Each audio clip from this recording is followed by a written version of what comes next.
ఏ మాటకి ఆ మాటే చెప్పుకోవాలి. హాలీవుడ్ సినిమా ఇండస్ట్రీ ఇప్పటికీ మన ఇండియన్ సినిమా ఇండస్ట్రీకి మైళ్ల దూరంలోనే ఉంది. మనం 2017లో బాహుబలి అని గర్వపడుతున్నాం, కానీ ఇలాంటి జానపద గాథలను వాళ్ళు 1990 మరియు 2000 నుంచే తీసుకుంటూ వచ్చారు. ఉదాహరణకు Harry Potter, lord of the rings, 300 ఇలా చెప్పుకుంటూ పోతే చాలా సినిమాలే ఉన్నాయి. ఇక సూపర్ హీరో సినిమాల గురించి చెప్పేదేముంది?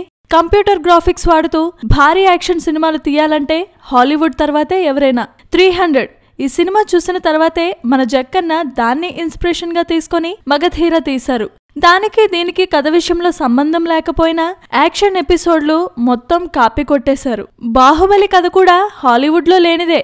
యుద్ధ సన్నివేశాలు కూడా కాపీ కొట్టకుండా సొంత ఆలోచనలతో తీశారు రాజమౌళి. కానీ బాహుబలి 2కి వచ్చేసరికి మళ్లీ పాత జక్కన్న బయటకొచ్చేశాడు. ట్రైలర్లో ప్రభాస్ పైకి చూస్తుండగా బాణాల వర్షం కురిసే షాట్ హెర్క్యులెస్ అనే సినిమాలోది కాగా, ప్రభాస్ పై మాహేష్మతి జనాలంతా చేతులు వేసే shot Batman versus super man సినిమాలోది.